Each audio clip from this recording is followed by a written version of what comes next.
How we doing, y'all? Welcome to episode 53 of the Tim Weichselbaum program. I am Tim Weichselbaum. I am a podcaster, a businessman, a industry trend setter of the community of artists that I'm currently... Sorry. I meant to talk like this for this episode. Hey, yo, I'm dressed like a cowboy. You know what that means? This is going to be a racist episode. We got a lot to talk about. 30s. I am in my 30s currently, and that is the age when men start to become corny motherfuckers, if you know what I'm saying. I don't know. I'm fully aware that I'm corny as balls, and it's not going to get any better. Hey, like, I don't need to be told that I'm corny. I'm aware of that. Thank you. I'm going to continue to do so. I can't help that I enjoy the smaller things in life. Like, I used to only care about the big three: money, pussy, power. Now I care about other shit like squirrels, like paint swatches. And I just like smiling at people. I'm corny. That's not corny. That's wholesome. But same thing. Sometimes it's like, basically, I'm becoming a dad without even having kids. It doesn't matter. I'm still laughing at dad jokes.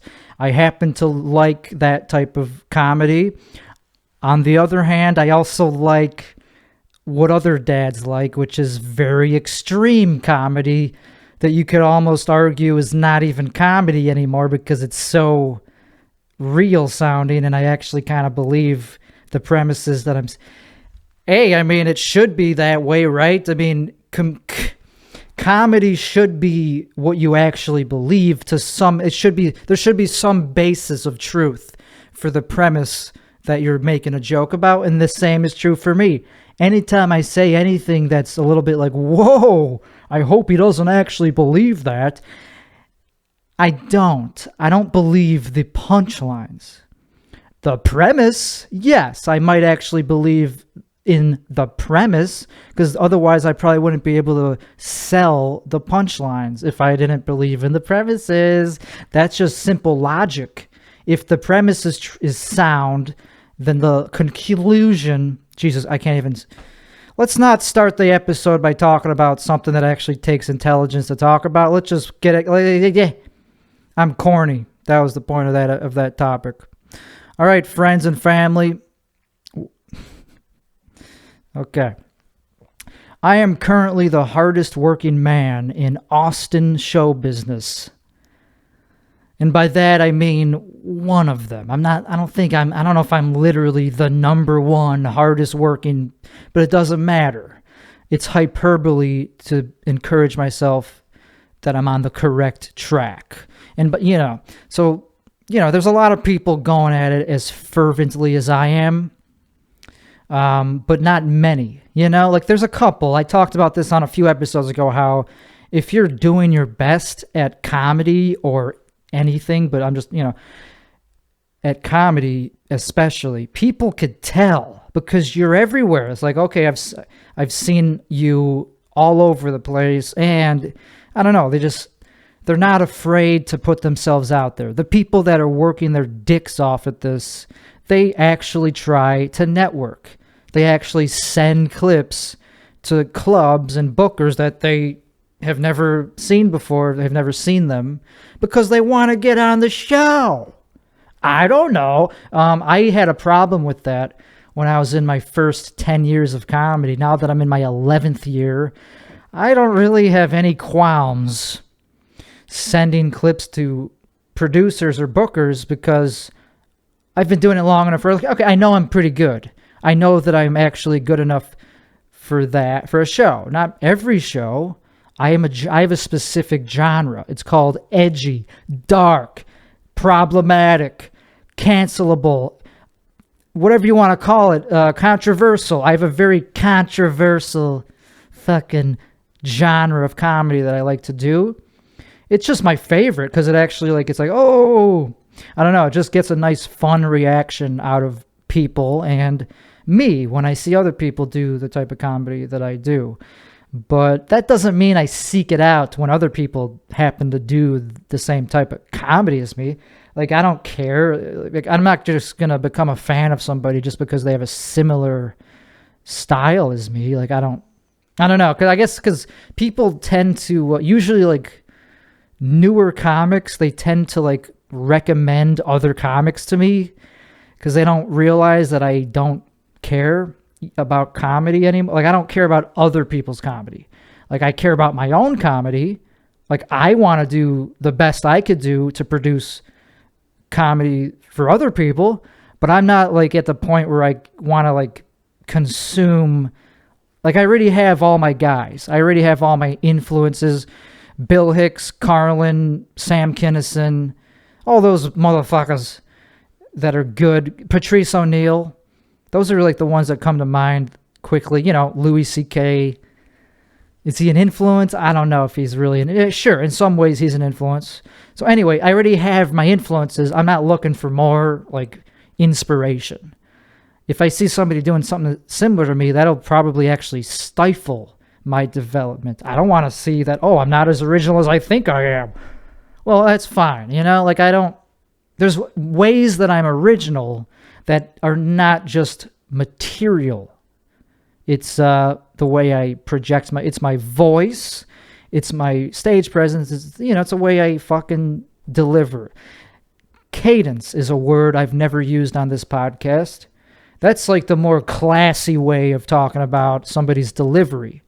It's how you actually go about saying the words, like, hello there, people. Like, just anytime you take a little pause, that has to do with cadence and just the way you modulate your voice. I mean, there's more to it than just timing, but it's just a way to talk about delivery in a more highfalutin way. If you don't use the word cadence every chance you get, you're not a real comedian. Okay. So if you can't tell, I'm working pretty goddamn hard on this podcast. Every week is a different theme, kind of. Not really, but I try to switch it up with the outfits. Like, I'm not gonna wear the same shirt multiple episodes unless I am out of shirts. Like, if I wear a $300 shirt, I don't know, you can only wear it once. That's the thing about designer clothing. Like, I got into designer clothing in the past year or two because, I don't know, I started having enough. Let's not talk about money. Let's just talk about what we're talking about. Okay, Versace is my favorite designer, period. So I've been buying a lot of, like, shirts, like t-shirts, and they cost at least $100 usually, but if they're really nice, if they're really in style, it's going to be at least $200.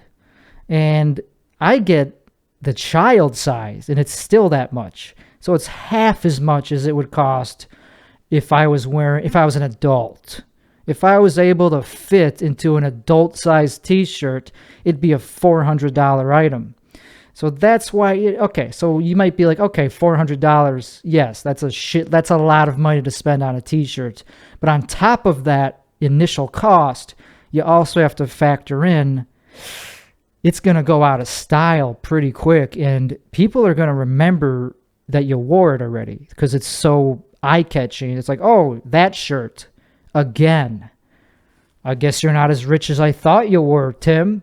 If you're re-wearing the same shit for 3 months, like, so you can only really wear these fucking fancy shirts like literally once or twice, and then people are like, okay, we don't care anymore, you're not in style anymore. So that's why designer clothing is only for the rich. Like, I saw somebody wearing a full tracksuit Gucci, but it was all fucking worn out as if it was thrown into the washing machine like 800 times. Like, you're not supposed to, like, use a washing machine on full settings. You're supposed to use gentle mode and cold water, whatever. And he obviously wore this tracksuit, many, many times, to the point where it actually is working against his original plan.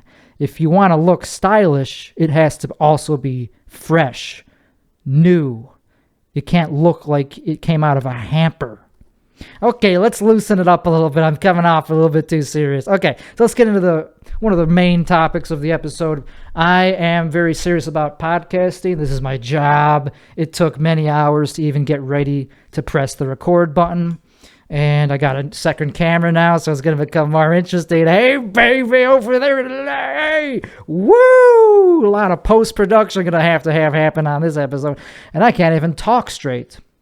That's the most important thing, is that my most important asset in show business is my voice. Because your voice is what broadens you to getting into pretty much any medium in show business, whether it's stand-up comedy, singing, just speaking, podcasting, voiceover, acting. It's all in the voice, That's really the most important asset as a performer. So I should have probably warmed up my voice before pressing the record button. That's something I will make a note of, because you don't want to be like correcting yourself in the middle of words. It's really annoying, and it makes it harder to edit clips because you have to keep making these micro edits, like, okay, in between syllables. So I'm trying to get better at that. I should have done a little bit of karaoke maybe to warm up. That usually helps loosen up my vocal cords. Okay, so I'm starting a podcast tour. I am currently booking a podcast tour for 2023 for Timmy Gusto to make a name in this world. Timmy Gusto is my performance name. Tim Weichselbaum is like a vestige of my previous career. Before I really took this seriously, I used to just be an open micer. And this year delineates when I'm starting to call myself not just an open micer. I don't even really do open mics unless I have to. You don't have to keep going to the gym if you already have a permanent sense of confidence and abilities. Like, I have an innate sense of humor. I'm not always on, though. So that's why, I'll still do mic. If there's nothing else, you got to still do mics to get on, to know what it feels like to be on stage, so that I could just instantly go into performance mode. Right now, I barely feel like I'm performing. I'm just talking and whatever. So podcast tour. I'm taking this seriously. It just popped into my mind like a couple days ago at like 4 a.m. So I wrote it down in my little daily journal that I keep because I'm corny. And I started fleshing it out on another document. It's like, okay, this actually could be a thing that actually is substantial and actually helps other people get their podcast, some exposure. And obviously it'll get people to know who Timmy Gusto is. Because Timmy Gusto, he is always on. If he has to be somewhere, he knows what he has to do to get into the right mindset so that he could be Timmy Gusto, because he was made in a laboratory. And so the podcast tour will be starting as soon as possible. Like, I'll start doing them immediately, but I'm still going to call it a 2023 tour because who cares? It's already almost 2023. So it's going to have pretty much everything that a tour has to go with it, which is like a flyer showing all the tour dates. In this case, the tour dates will just be, the venue will just be the name of the podcast that I'm on, and then the date will be, this is not that obvious, I guess. The date is not when I record it, it's when it comes out. It's whenever they happen to release the podcast. So that way I could promote when they're going to drop. I could promote them before they come out. I could be like, okay, this one's on the books, so I could start hyping it. And when it releases, that'll cause it to get more views or downloads than a typical episode of that podcast would probably get. if it's like a very small podcast, which most of them are going to be very small podcasts. I don't care about the production value or the number of listeners. It's about trying to get myself on as many podcasts as possible in the shortest amount of time. I'll do more than one a day. No problem. I live in Austin. I live in a place where there's podcasts happening literally on every corner. So that's a good idea.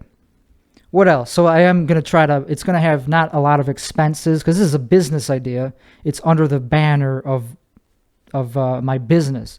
So it'll have a budget, it'll have expenses, and it'll have at least one solid revenue stream. You know, like I'm not expecting to make a lot of money off it or even necessarily break a profit, but I'm going to sell merch. That's pretty much all I could do to monetize this endeavor. Sell t-shirts and other things that would be appropriate that people would actually want to buy. And by people, I mean people that actually kind of already like my brand. I don't know, like I'm trying to establish myself as we speak. So there really isn't any fan base for Timmy Gusto yet. He has like 100 followers on Instagram. He's a nobody. He's a couple months in to whatever he's doing. So if people see whatever, so it's going to be, so the merch, I thought about this. It's like, okay, I'm not just going to make a t-shirt that says the details. No one's going to buy that. It has to be well designed. It has to have an aesthetic on it that gives people the same feeling that I have when I look at a Versace, when I shop for clothing online, when I shop for high-end clothing.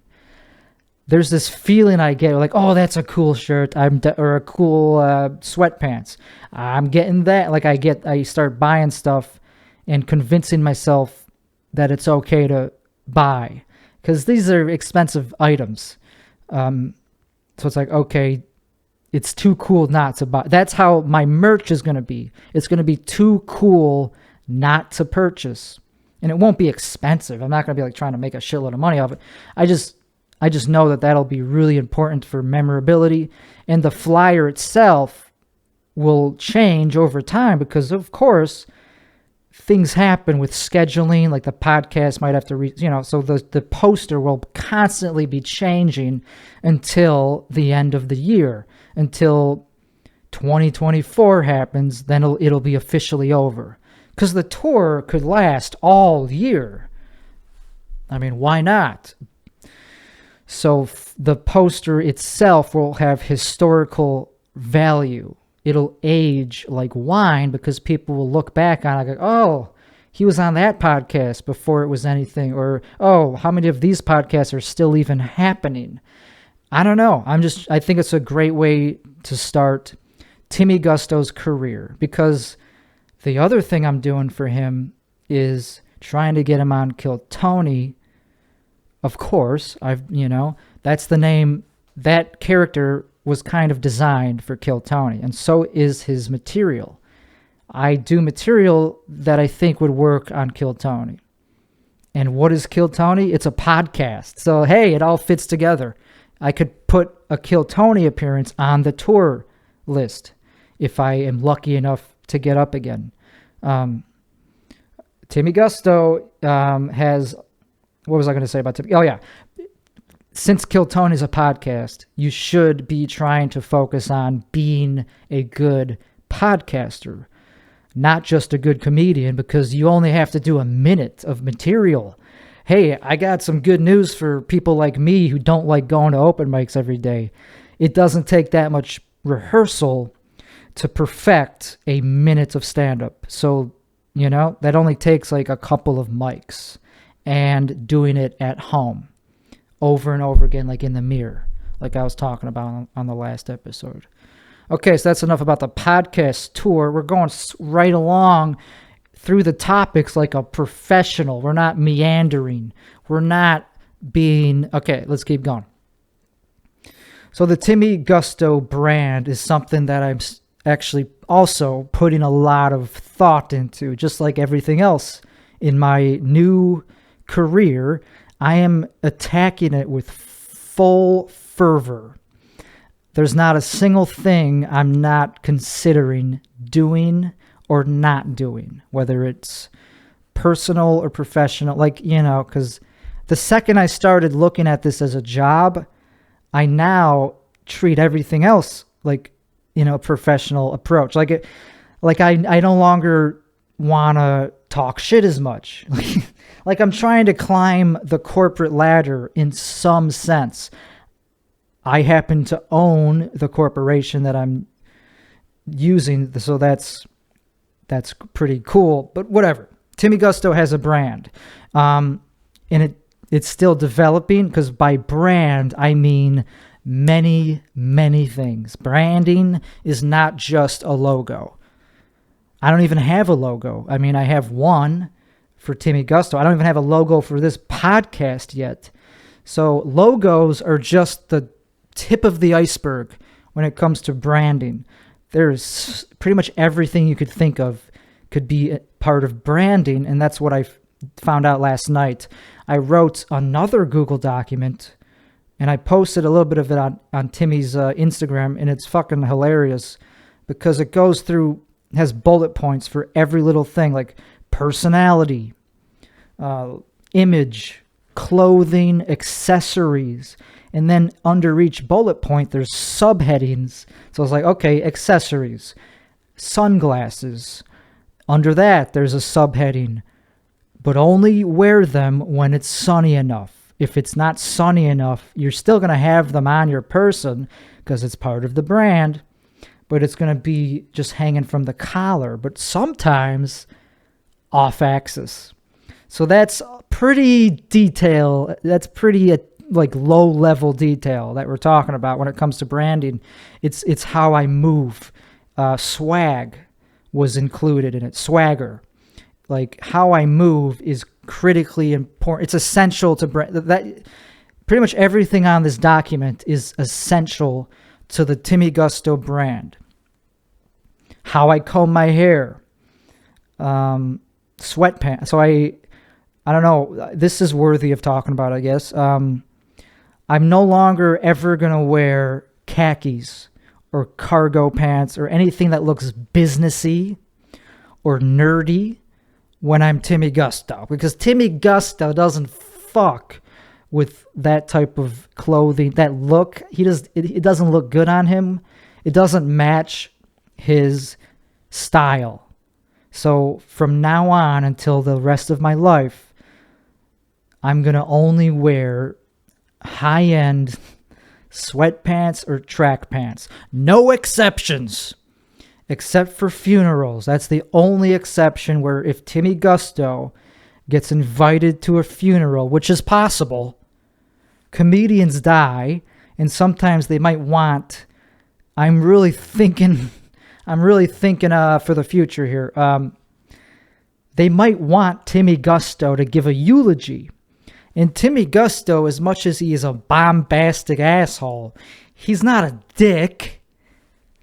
He will dress up for a eulogy. He's not going to wear track pants to a church unless it's not a funeral. If it's a wedding, that's fine. Who gives a shit? Most weddings are just jokes anyway these days. Okay? All right.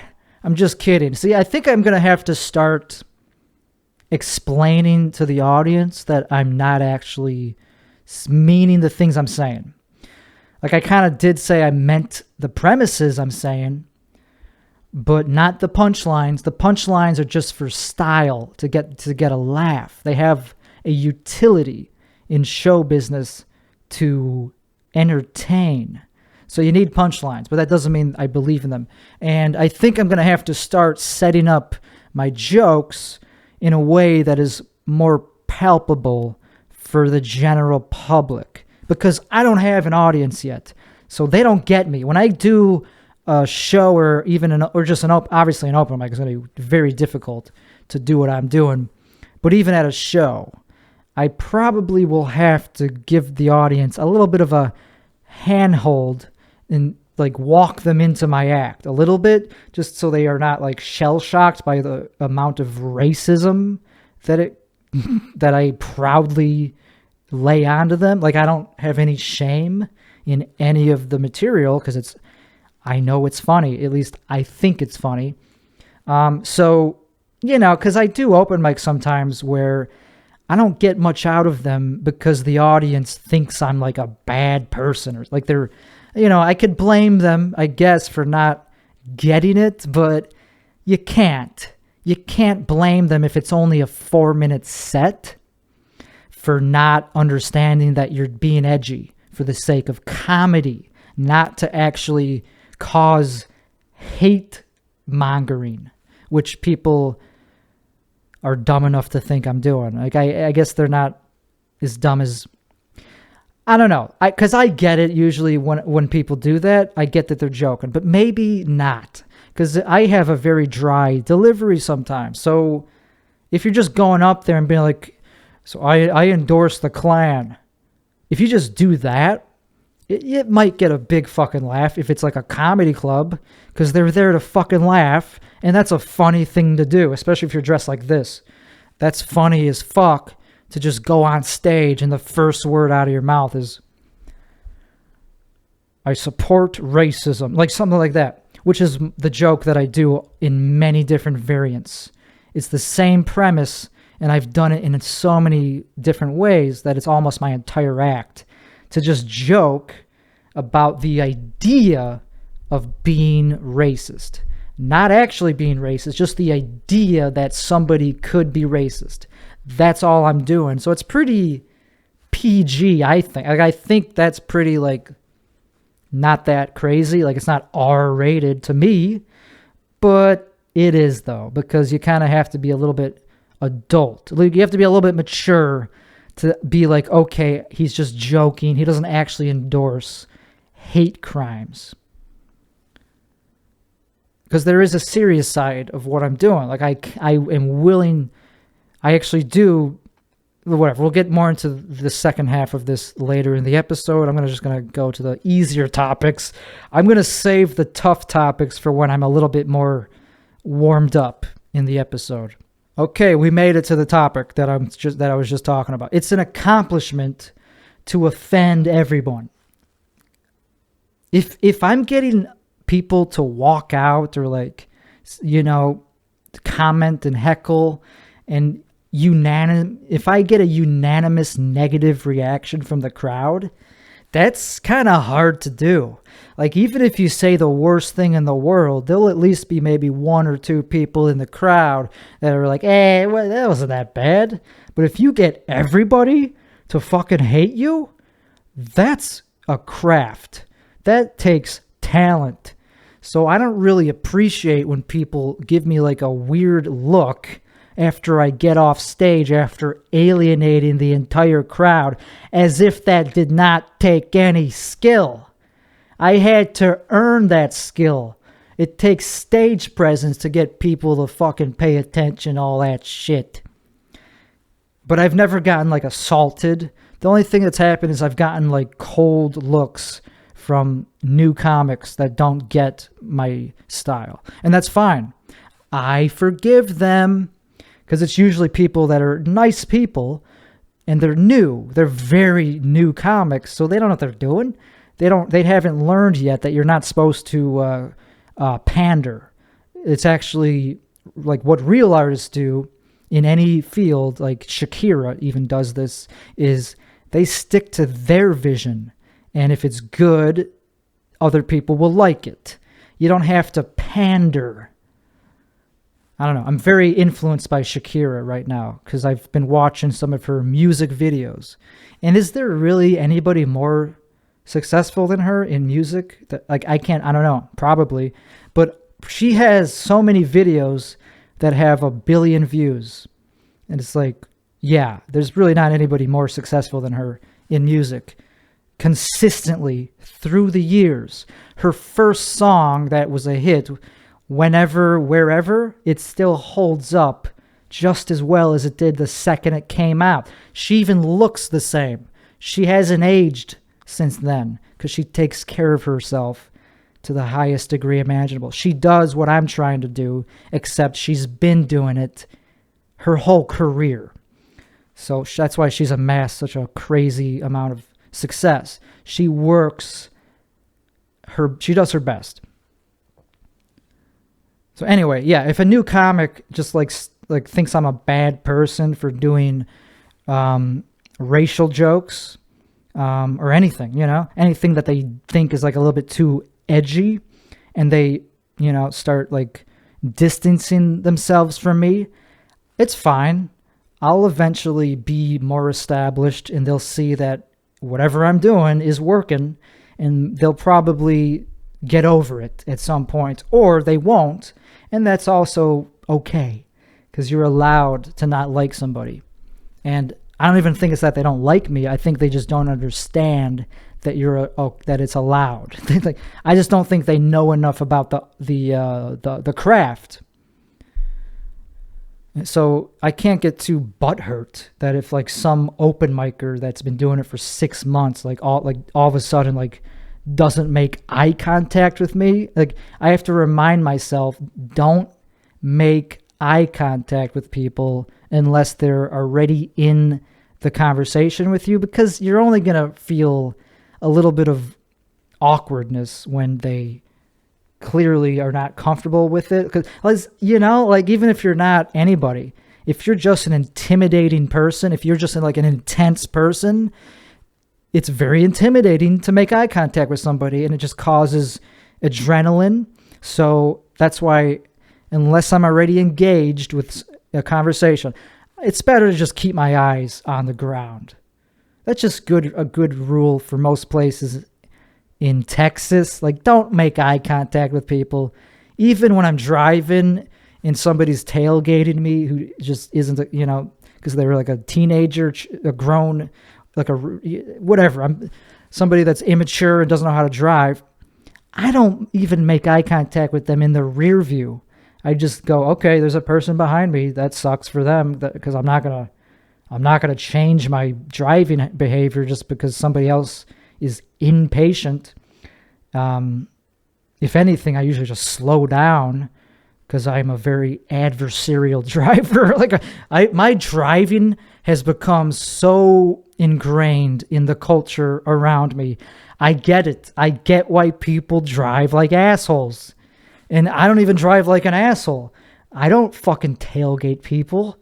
But what I mean is that something I didn't always do is I didn't aggressively pass people on the right if they were going super slow in the fast lane. Now, since, I kind of understand the rules of the road, I know that you're not supposed to just camp out in the fast lane. So if somebody is, I'll give them a nice 30-second window to either speed up or get out of the way. In Texas, that usually isn't going to happen, because this is a very selfish, nobody wants to move out of the way. Like, that kind of, it has to do with like masculinity. Even women have this thing though. They're very aggressive drivers, even if they're in the wrong. I haven't been in the wrong in many situations. Recently, after being prescribed Adderall, I am a pretty good driver. I no longer am confused. I'm pretty damn confident on the road. So what I've started to do pretty much every time I go anywhere is, if I have to, I pass people on the right lane. And you kind of have to speed up to do that. So in my Miata, I have it on sports mode 100% of the time. 24/7, it's on sport mode, because you need to be able to accelerate sometimes. So I floor it. So it makes a pretty noticeable sound that somebody is being passed aggressively. And I'm not actually angry when I do this. I'm just trying to get ahead of them in the most quick and safe way, which happens to be by accelerating as fast as possible. So I'm sure other people go, holy crap, that guy's a fucking asshole. But that's not the case. You're in the wrong lane, and I'm trying to get around you so I can just get to where I'm going. I'm not trying to show you up. I just happen to have a car that makes a little bit of a loud noise when you floor it, which you often have to do. Okay, we spent enough time on whatever topic that was. I'm actually pretty good at comedy, but I self-sabotage. That's kind of what I was just talking about. Like I make it so much harder than it has to be, because I like a challenge. You know, I could kill anytime I have a reason to. I'm that confident at this point in my life. I could kill on pretty much anything if I have a reason to. But if I don't have a reason to, I'm probably not going to try to kill. I might actually try to bomb on purpose, only to show that I'm not afraid of the audience. I don't know. I have this weird thing, and a lot of other comics have this too, where they don't cater to the audience. If the audience does something they don't like, all of a sudden they abandoned the whole set and they just start doing whatever they think is funny and like appropriate in the moment. And that usually means lashing out at the crowd or just doing very off-putting material. And I do that all the fucking time because I'm not there to win favor by an open mic crowd. I'm there to try out jokes that I've never tried before. Once I've tried them at least once, I don't really need to try them again at an open mic. So that's all open mics are for. And it only takes usually like a couple minutes to get through the new material. So you could get a lot done in 4 minutes of stage time. And that's what shows if you're really using it properly. If you could get 5 punchlines in a minute, yeah, you're performing at the highest level possible. But in addition to punchlines, you also have to measure the length of the laughs. You have to count how many seconds each laugh lasts as well to know what your batting average is as a comedian.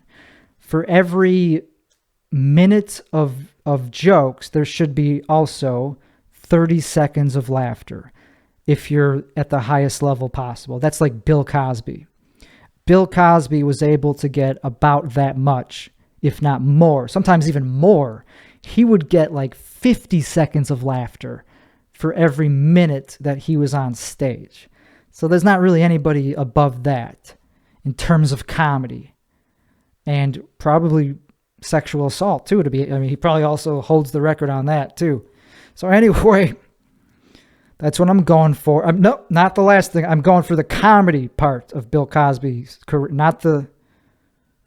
does it have to be specified? I hope not. Jesus Christ. I don't want to get canceled for my own job that I hired myself to do. I don't know why. Yeah, of course I'm not going to get in trouble. I'm pretty sure I own this studio. Oh yeah, so quick update about the studio. It's coming along. It's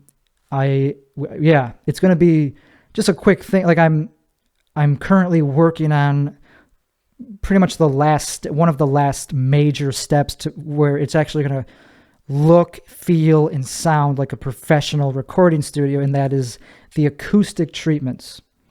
So this is something that is a very deep topic and requires quite a bit of specialized knowledge to get right. Most people who run podcasts, they just throw up some foam that they buy on, Sweetwater or whatever. It doesn't matter where you buy it, but usually they just get this very thin foam padding and they just cover their walls in it. And that only absorbs high frequencies. If you want to absorb low frequencies, you need something called a bass trap. And bass traps need to be at least about 7 inches to a foot to actually absorb low frequency energy. So this room is going to become a lot smaller volume wise once I actually start hanging up these huge bass traps. They're going to be in the front where my studio monitors are. They're going to be on the back wall, side walls, ceiling. The smaller the room, the more treatment you need to do. So it's like a catch-22. It's like, well, I can only afford a small room, but that also means I have to spend a shitload more to make it sound good in this room. Right now, it doesn't sound good at all. It sounds horrible. When I play music on my new studio monitors, it's too much bass. The bass just accumulates and you can't really enjoy the music. So this studio is going to be pretty damn professional. It's going to be one of the most mind-blowing podcasting studios on the planet by the time I'm done with it, because of not just the professional treatment that I'm doing, but also just the vibe. I'm going to get artwork and cool little things that have to do with my life, and it's just going to be very iconic. It's going to be fucking awesome. Another thing about the topic that I was also touching on with like the whole like doing comedy that not everybody's going to get. Like, I have the choice of telling the crowd before I go into the act, hey, just to let you know, I don't actually, this is just like what I'm doing is just comedy. So just keep that in mind. Like, I might have to start doing that if I actually want to do well at low level shows that, you know, like indie shows. Because I live in a town where not everybody's doing edgy material. There's a lot of people just doing whatever is palpable to the audience because they're afraid of getting canceled from their day job as a dog walker or something. I mean, you know, not everybody has the luxury of doing this full time where they don't have to worry about getting canceled. I still have to worry about something. You know, I could get on the no-fly list if I get big enough and keep talking about the topics that I'm talking about. I could easily get on the no-fly list. My bank could cancel me and many other problems. I already know I'm going to get banned from clubs. There's absolutely no delusion there. I know 100% I'm going to start getting banned from doing comedy at certain clubs because they just are not welcome to the genre of comedy that I do. And I have to accept that. As much as it sucks to not be allowed to perform your craft, your job that you've been training for a decade, that's just how it is sometimes. Not everybody's going to want to work with you. So even though all I'm doing is the same thing any other comedian is, trying to get as many laughs as possible. I just happen to be trying to do it with a certain type of genre or style. So there's nothing wrong with what I'm doing except for the consequences that it could lead to are obviously going to be detrimental, if not inconvenient, to say the least. You know, like I don't want to get on the no-fly list. So that means I have to become like a super mega millionaire so that I can afford to fly private. Because, you know, once you have enough money, you can't really be canceled from anything in the world. You could just start your own comedy club, you know, like Joe Rogan. So also what this is, so I don't get offended when comics don't understand my style because it takes talent to see talent. So if you don't think I'm talented, it probably just means you're not very talented. Hey, that's okay. I'm not judging. I'm just saying I've noticed a pattern. And in my 10 years of pursuing stand-up comedy, it's usually the ones that I look up to the most that complement what I'm doing. It's not the ones that are just starting out that automatically become my fans. Because they don't know what the fuck they're doing. They don't know what comedy is. They don't know who to book. They just book who's ever popular. You could be the funniest comedian in the world and not be famous. Bill Hicks is my favorite comedian of all time. And he died without any notoriety except for in Great Britain. He was pretty big in the UK, but in his own country, he couldn't even get on the Tonight Show. Isn't that fucked up? And he was the best comedian, one of the best comedians of all time, undeniably. Nobody disputes this. Like, people will definitely argue that he's not the best, but it's undisputable that he's at least one of the best of all time. So you got to remember that. Don't worry if you're not popular yet. It's actually better to be unpopular and good than it is to be popular and shit. So currently I'm good, but not popular. So I'm actually having a great time in life right now. It's like I'm doing exactly what I want to be doing. I don't care if it's not leading to hundreds of thousands of views yet. I'm already doing it. Like, this is fun. I don't really even need it necessarily to get 100,000 downloads. I'd be fine with 10,000. I think that's enough where I could actually make some money from this. But we're not going to monetize this product until there's at least a couple thousand downloads per episode. Okay, that's enough housekeeping. Okay, another thing about me that I found out since the last episode, that has to do with the same thing that I'm talking about. I may not be the funniest or quickest or most clever comic, but I am definitely one of the weirdest. And I wear that as a badge of honor, because when I say weird, I mean that in the best way. Like, Austin is known for being weird. They say, keep Austin weird.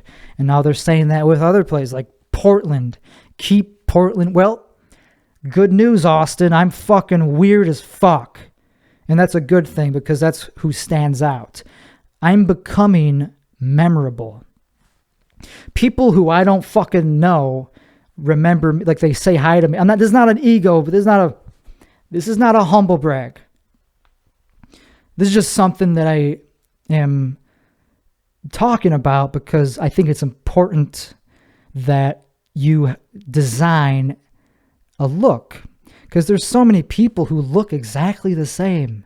Comedians I'm talking about. And I'm just talking about the Austin comedy scene. There's so many white dudes who all blend into each other, and I don't fucking, like I've met them before, I've seen them before, but I don't fucking remember. I can't place a name on them, or I don't know who the fuck they are. And I used to get that same thing. It took me like 4 times of meeting the same person for them to finally go, okay, I know who you are now. And that's becoming less of an issue now, because I have a very distinct style, voice, cadence, and look.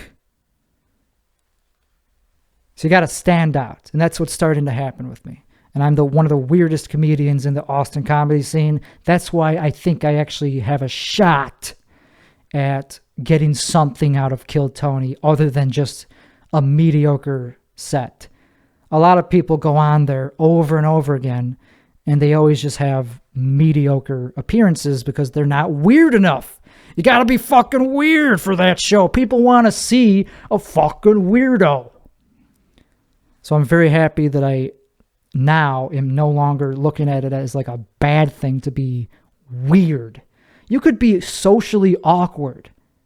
As long as you're aware of it, you could get out of any awkward situation just by acknowledging it.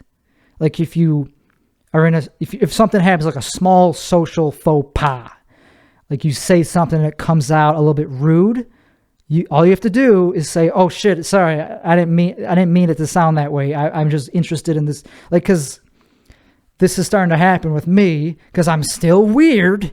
So I was in line at Kill Tony in a very jovial mood, talking to the people in line, and this person who had a very interesting voice. And I was like, "Who do you sound like?" He was like, "Charlie Day. I get it all the time. Charlie Day, fuck it." I was like, "No, it's not Charlie Day. It's somebody more specific." And I was like, "Oh, Steve-O. You sound like Steve-O." And Steve-O happened to be one of the guests on that fucking episode. That was cool. But when I said, like, dude, it was like, there's like, I could tell that there's something going on with your voice. Like, I could tell that he got a little bit offended, like uncomfortable. He got a little bit uncomfortable when I was like, yeah, I could tell that there's something. but it's only because I wasn't judging him. I was just interested in learning about his voice because it's just something I'm interested in. So, okay. My goal, let's talk about this podcast one more time. One more big thing about this podcast that is now set in stone. This is one of the segments that is going to be a permanent fixture of the show. My goal, this is not a joke. My goal is to get Kanye on this podcast, in this room. He's going to be in this room. This is not a joke. Why am I saying something so crazy? Why would I even think that that's a remote possibility? Well, because he's been on other podcasts. He's been on other podcasts that are way, obviously, more established than mine, like Lex Fridman, Joe Rogan, to name the couple that I could think of off the top of my head. And he's going to be more desperate for platforms now that he's becoming canceled as much as you could possibly cancel a billionaire. Kanye needs a friend. He has friends, but he needs more. He needs not just a friend. He needs a friend who knows how to fucking talk to him and not cut him off, not try to correct him. You can't correct billionaires on their opinions. Like where do people get the hubris, Lex Fridman, to think that you could correct a billionaire's opinion just by telling them not to have that opinion? It's a little more complicated than that. The art of persuasion is a little bit more nuanced than just going like, hey, you probably shouldn't do that. That doesn't work on billionaires. It doesn't even work on people who make 10,000. It doesn't work on very many people to begin with. So it's especially stupid to try to do it on a fucking iconic, world-class, what's the word I'm thinking of?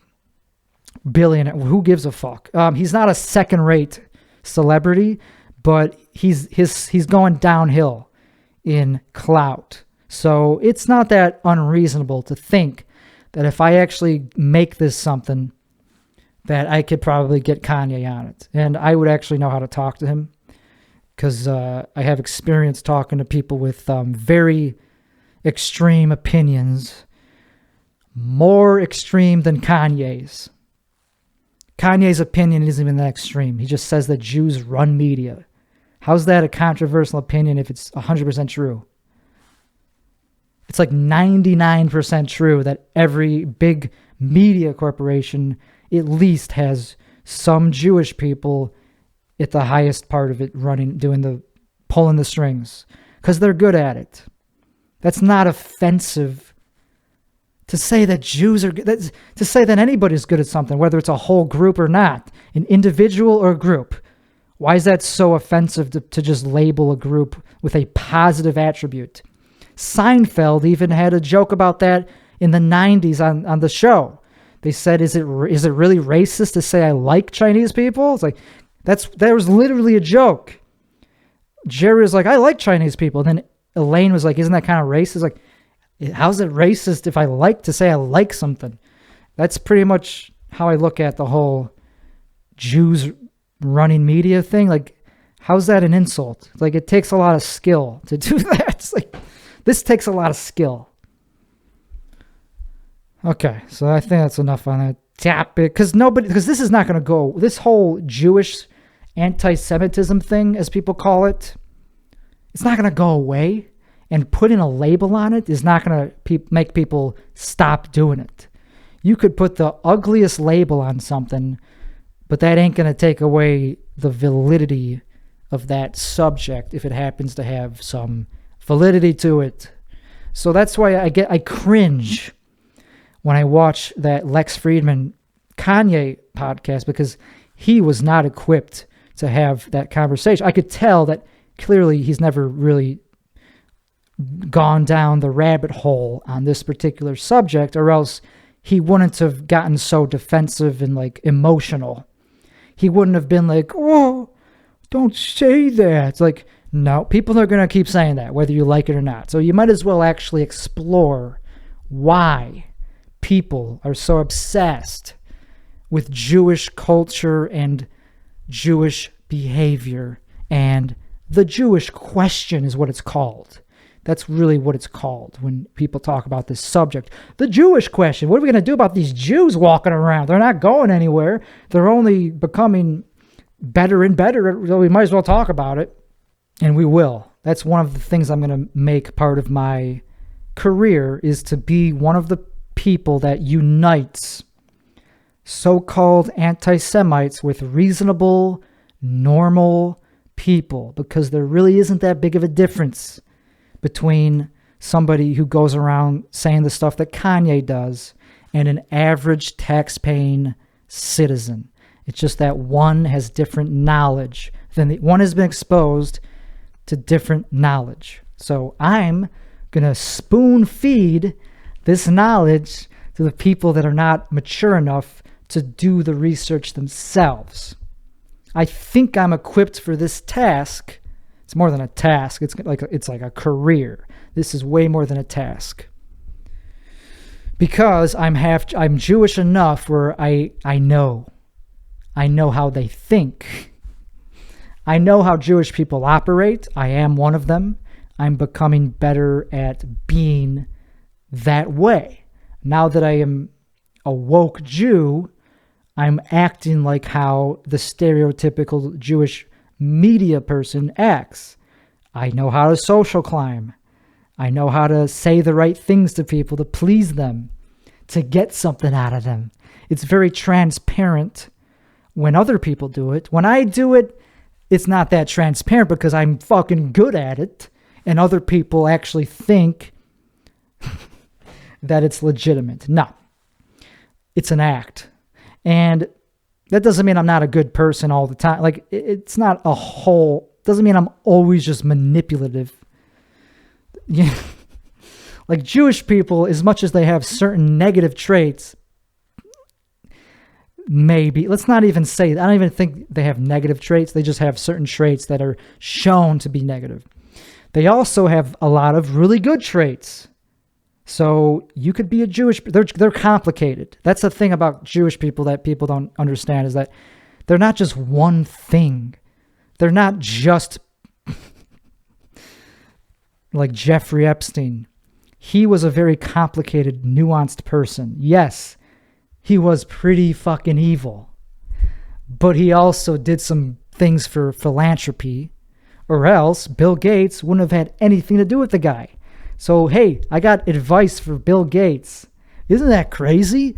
I'm smart enough to give advice to a billionaire. Hey, Bill Gates, here's how you get out of that awkward interview where they asked why you fucking hung out with the pedophile guy. All you had to say was what I just said. He was a complicated person. Just because you do something evil doesn't mean you can't also do good things, motherfucker. If he just said that in the exact same way that I just said it, the interview would have gone so much better. It would have turned into a meme. Microsoft stock would have skyrocketed, and Elon Musk would have been in the same club as him and fucking the same whores. Okay, that went a little bit off the rails towards the end there. I don't know. I was just trying to put some pizzazz on the topic. Bill Gates has autism, so you can't blame him for being a little bit socially awkward when he gets called out for hanging out with a pedo. But me, I know how to talk about that shit. I'm not ashamed. I mean, sure, I'm ashamed.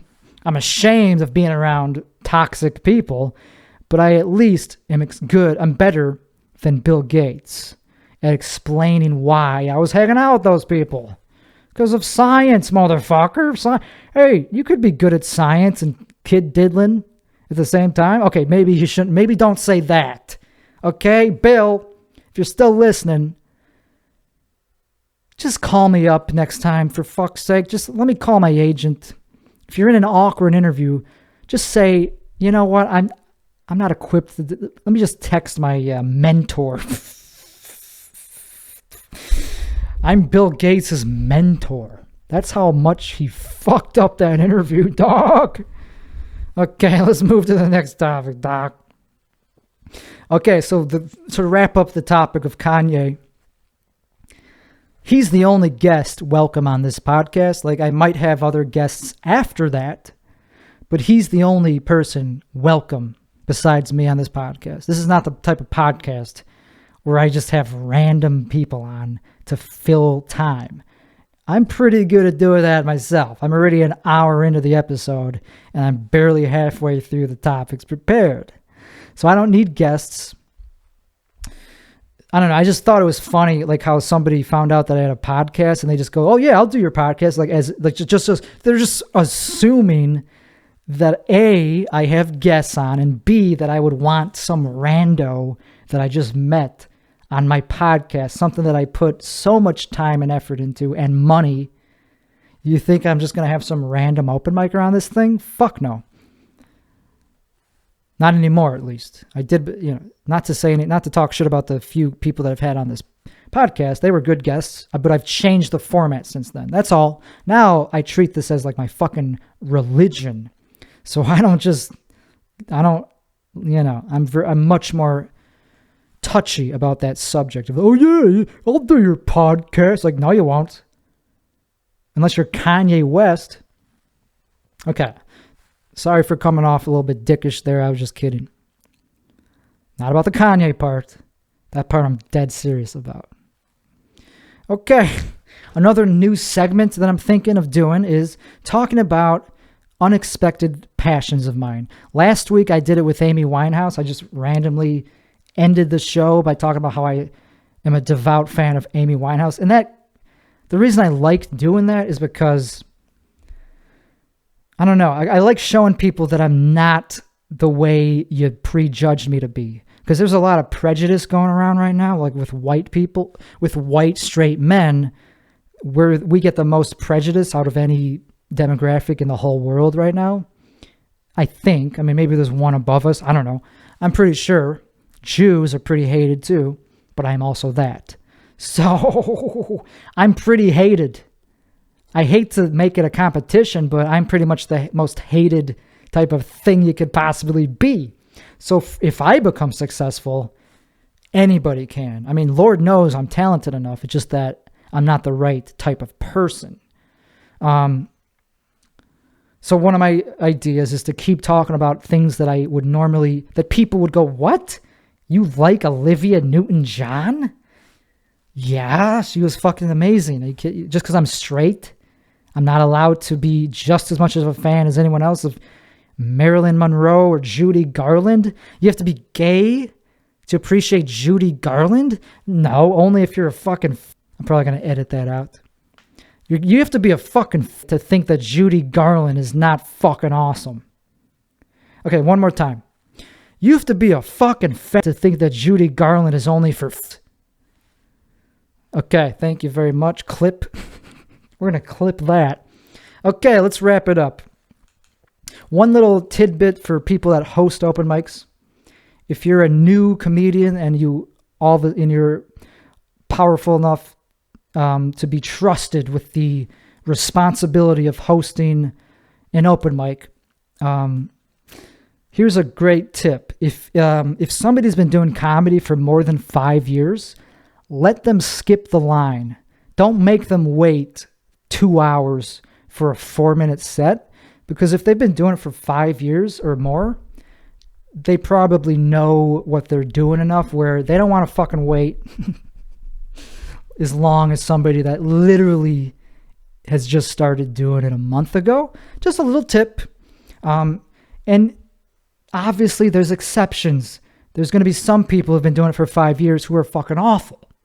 Yeah, you'll learn who those people are, and those people can wait after you've given them a chance.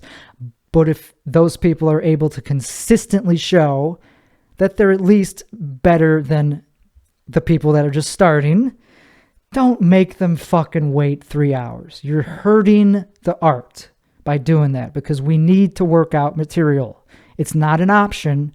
We need to work it out somewhere. So for the art to flourish, you need to allow those real comedians, those ones that have already decided that it's their profession, to get up as soon as possible. You know, this is not an unreasonable thing to request. This is what I would do if I ran a mic. I already did, obviously. I've run mics before. It's not about friendship. It's not, okay, this guy's cool. This guy is my friend, so he gets to go up whenever the fuck he wants. Nah, it's not about that. It's about how long anybody's been doing it, whether you know them or not. That's how I would run my mic. If I did a new mic, I would have another column on the sign-up form. I can't believe I'm the first person to fucking think of this. Okay, so there'd be another column next to your name with the number of years, not months, years that you've been doing comedy. It's fucking so simple. That's why I'm so pissed off that nobody ever thought of this before. Number of years that you've been doing comedy. Then order the list, make the final list based on that information, not just their fucking name. If you just have their name, you don't know how good they are. If they say they've been doing it for 10 years, chances are they're going to know how to talk into a microphone. So that way you could stagger them into the list, into the lineup, so that if somebody is not doing very well, you don't want to have fucking 5 shitty comics in a row. Jesus Christ, it's just so fucking simple to me. But obviously not everybody has this innate ability to know how to run a fucking show. And yeah, that includes open mics. That's where you learn. Fuck, I don't know why that pisses me off. So I guess because it's just so dead fucking... It's like, really? You're going to make somebody who's been doing it for 10 years wait 3 hours for a shitty fucking 4-minute set? They're just there to try out material, motherfucker. They don't look at this as like a fucking big deal. They're there to work on something. Don't fucking make them sit around a bunch of hobbyists. Don't make elite hang out with fucking peasants, you cocksuckers. Okay. I think we covered that topic pretty well. Let's just wrap it up pretty soon. Okay. Comedy is subjective, and my subject is being bad at comedy. I'm a very dark comedian, and I already talked about that. I'm trying to achieve the same thing as clean comedians. I'm just trying to make people laugh. So I'm not a fucking bad person just because I have jokes about hypothetically being racist. I'm not even actually being racist in the joke. I'm just talking about the idea of being a racist person. And that's a pretty original fucking angle. So I'm going to keep doing it. The only thing I'm going to change is I'm going to start telling the crowd what I'm doing a little bit. Because sometimes you have to. If it's a short set and you're not the headliner. Because I'm trying to be fucking professional. So I do want to kind of be able to get something out of even a really amateur situation. Okay. I used to be an incel. If you can't tell by this episode, I'm clearly not a fucking incel anymore. I mean, look at me. I'm fucking killing it. I'm the fucking shit. You think I'm a fucking incel? Hell no. I'm way worse than it. Now I'm worse than an incel. Now I'm like a fucking cocky, doesn't even care about getting laid, fucking short white dude. I don't even fucking care about pussy anymore. I mean, okay, I think about it sometimes. But it's not all I care about anymore. I don't care about the 3 things in life. Pussy, money, and power. I care about the little things. I hope the way I was looking into the camera did enough to explain that topic. I don't want to have to go more into depth. And another thing is I was never delusional as a comedian. Like somebody said, it takes a little bit of delusion when you're just starting out because you need to think that you're good enough to be a comedian. Well, it turns out, nah. I was never delusional. I knew I was funny long before I ever thought about doing stand-up. I was a class clown. I killed in fucking English. English, whatever it was called. I would write these journal entries, and they would have you would read your journal to the whole class, and I fucking murdered. So I knew I was funny.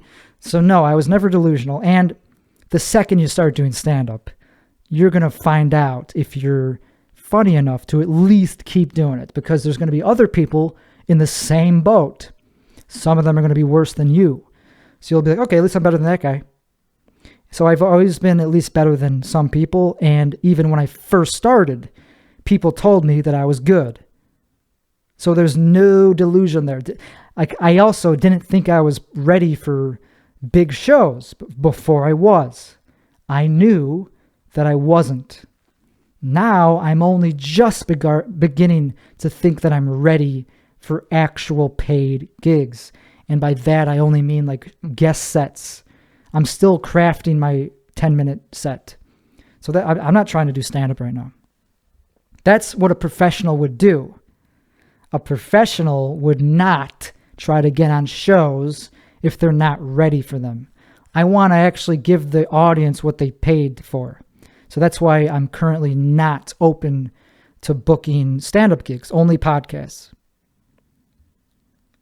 I would take a gig, but I would be like, okay, I'm only going to do 5 minutes. I could do 5 fucking minutes. I could do 5 minutes just by walking around the stage and just talking off the top of my head. That isn't that fucking hard when you got my level of experience. Anyway, so one last thing to end the episode. So the whole thing I talked about, the whole Jewish thing, the Jewish question, which even that phrase alone can get you in trouble just by saying that phrase, but it ain't going anywhere. Starlink and Twitter being owned by Elon means that people in rural areas of the country now have cheap internet access, and Twitter is not going to ban them anymore. So you're going to be seeing a lot more racism up the pike, or coming down the pike. So yeah, you can't just censor it away anymore. So you're going to have to start to learn, and by you, I mean just whoever happens to not like this type of topic. If you're very uncomfortable with this topic, I'm just telling you, you better do something about that, because it's not going anywhere. People like me are only becoming more sought after because we're not afraid to say the truth. Don't be a fucking pussy and actually give me a chance to actually explain what I'm saying before you just write me off, because I'm pretty sure I know what I'm talking about. Okay, so this has been episode 53 of the Tim Weichselbaum Show. I hope y'all have a good rest of the week. I'll see you on the next one. Peace, bye, love, success, motivation.